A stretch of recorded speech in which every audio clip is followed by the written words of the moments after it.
the 2016 Missouri Lieutenant Governor Candidates Forum, co-hosted by Brownfield Ag News and Missouri Net.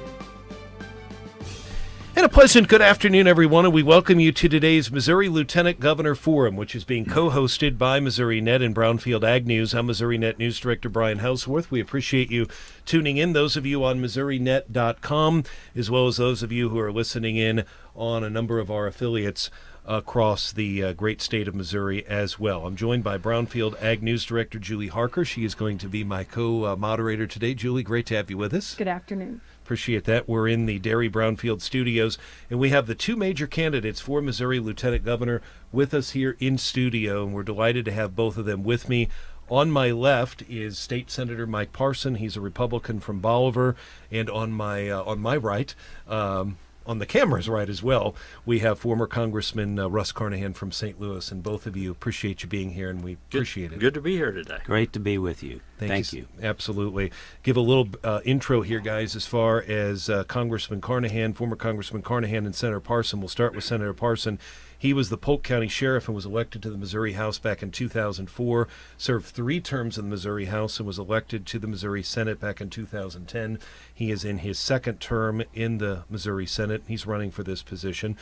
Former Congressman Russ Carnahan, I had the privilege of covering you in both the House and Senate. I covered Russ Carnahan when he was a member of the Missouri House from about 2001 to 2005. Mm-hmm. He was then elected to the United States House of Representatives to replace Richard Gephardt back in 2004, served 4 terms, and then your district essentially was redistricted after the redistricting in 2012. We appreciate both of you for coming in.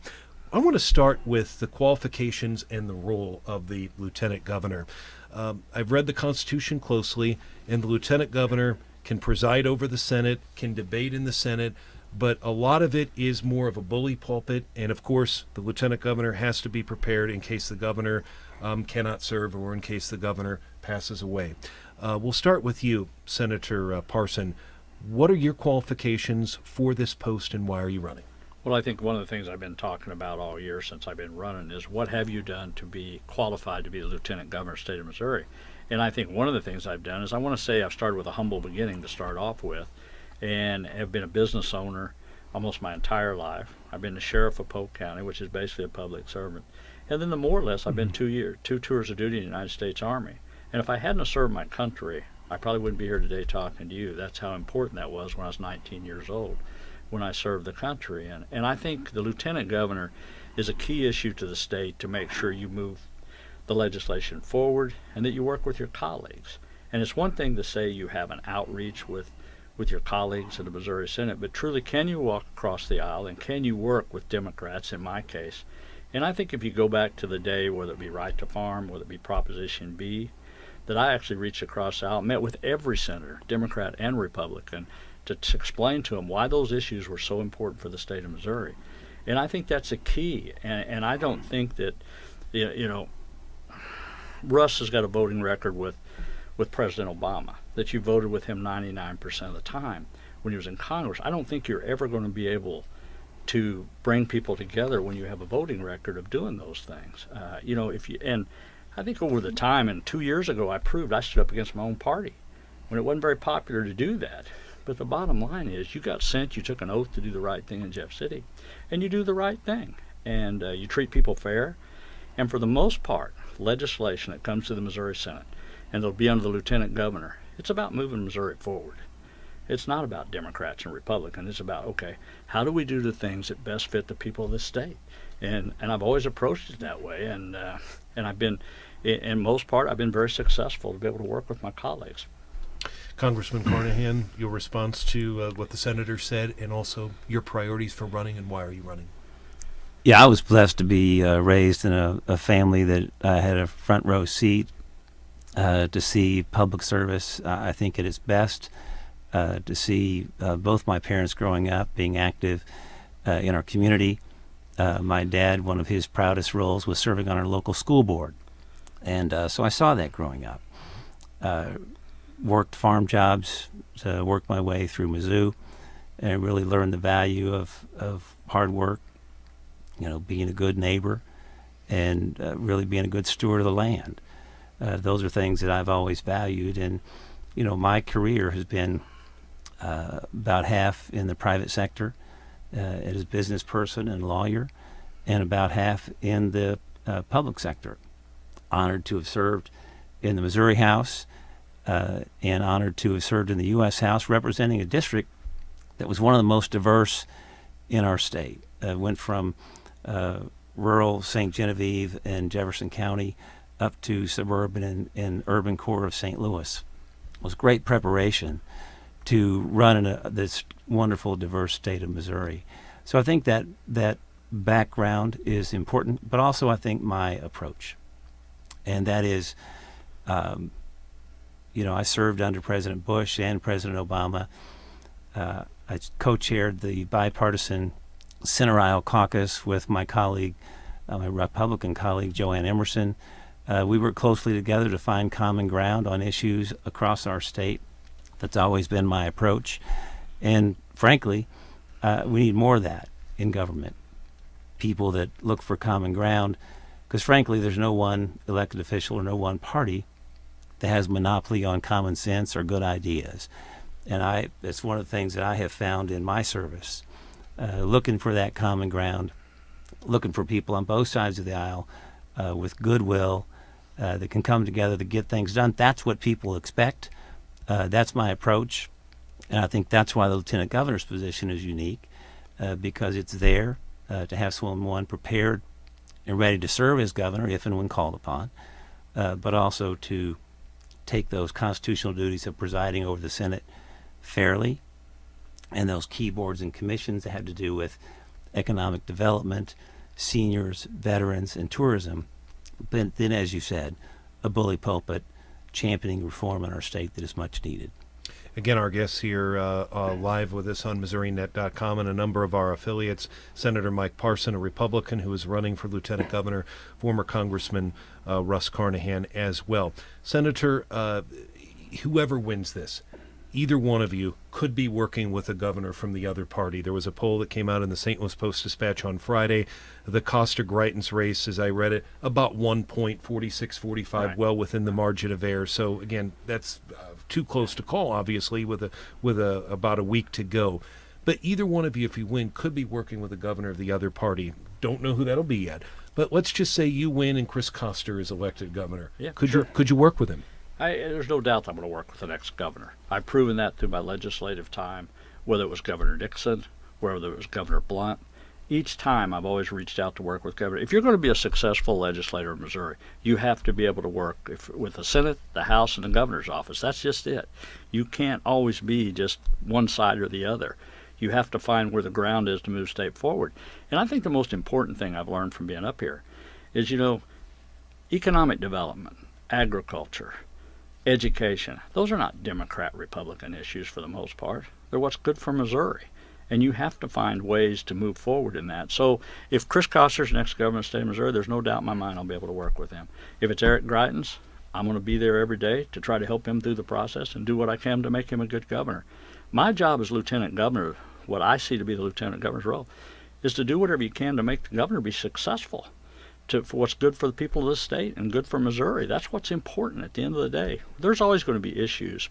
No matter who you are, you're going to disagree with. There's going to be some social issues that go around there, whether it's a pro-life issue, whether it's the Second Amendment issues. There's going to be disagreements. But there's lots of things that you should never be disagreeing on that's good for Missouri. Like I said, when it comes to economic development, education, agriculture is number one industry in this state. That should not be ever a Republican-Democrat issue. That should be. So whoever that next governor is, I have no doubt in my mind that I'm going to be able to take my office, he's going to be able to take his, and we're going to sit down together and figure out solutions for the state of Missouri. Former Congressman Russ Carnahan, again, the governor's race, a lot like the other races, the Canderbont race, a lot of them, as we look at the polls, too close to call. But again, if you win, and let's just say Eric Greitens wins or Mr. Coster wins, could you work with either one of those two gentlemen? Certainly. I know them both. I worked with Eric when I served on the Veterans Affairs Committee in the Congress when he was working on veterans issues as well. So I'm familiar working with him.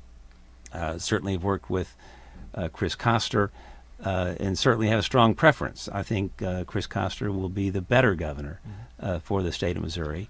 But regardless, our Constitution says, we elect the lieutenant governor independently. That's a choice the people make.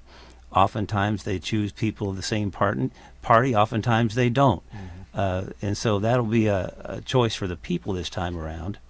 So I'm presenting myself as the best candidate for lieutenant governor, but also one that I think it's important to be able to work with the governor, regardless of who it is. Sure. Again, I have a strong preference, and I think there's a big difference between the gubernatorial candidates in terms of preparation. So it certainly would be my preference to work with Chris Koster, but I will work with whoever is there.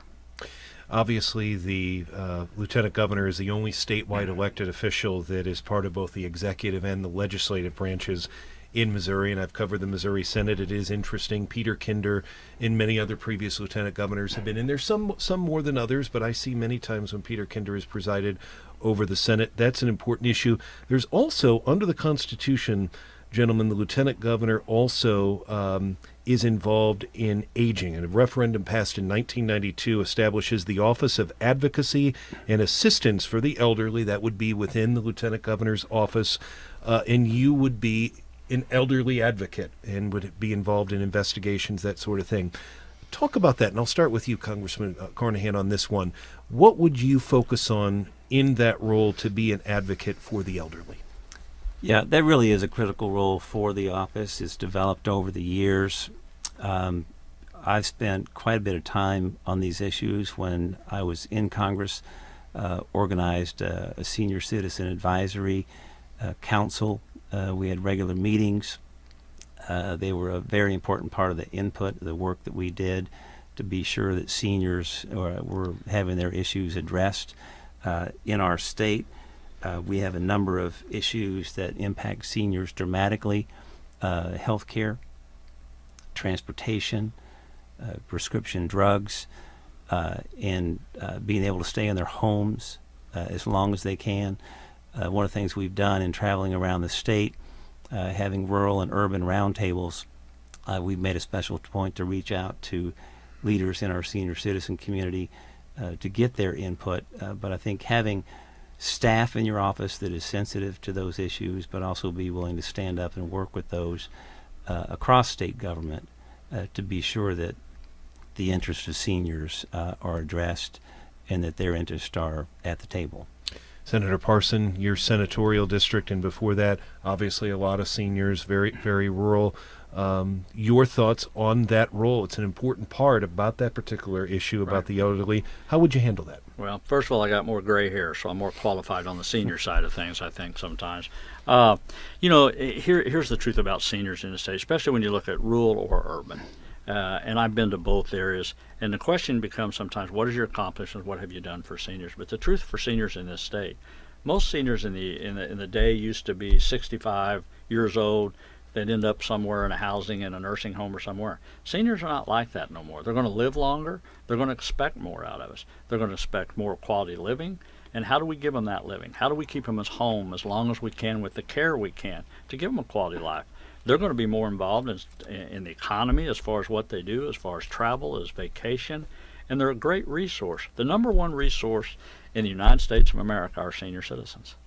These are people that are retired, whether they're engineers, whether they're school teachers, whether they're farmers.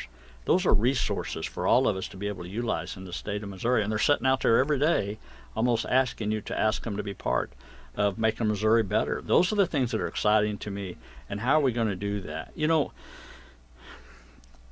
Obamacare. The congressman just brought up health care. Health care is huge in this state. I mean, huge for our seniors to do this.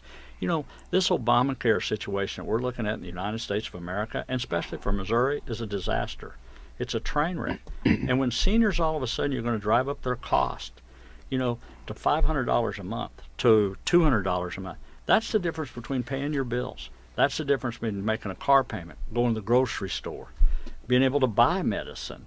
And this thing has been just a total train wreck for this country. And, unfortunately, I'm sitting here the day with my opponent. I think you have to point these things out. He was a supporter of that. He was one of them that, as a Hillary Clinton surrogate, that actually come to Missouri and told people this was going to be deficit neutral. In his home district, said it was going to be deficit neutral. And not only that, said it was going to bring in money. There was going to be a surplus. And we all know that's not true. Those are the things that seniors need to know out there in the state of Missouri, the difference between me and my opponent. That's a huge issue, and it will affect seniors. It'll affect all of us in Missouri. And I will get into, we're going to take a quick break here. We're going to focus on the next segment on agriculture.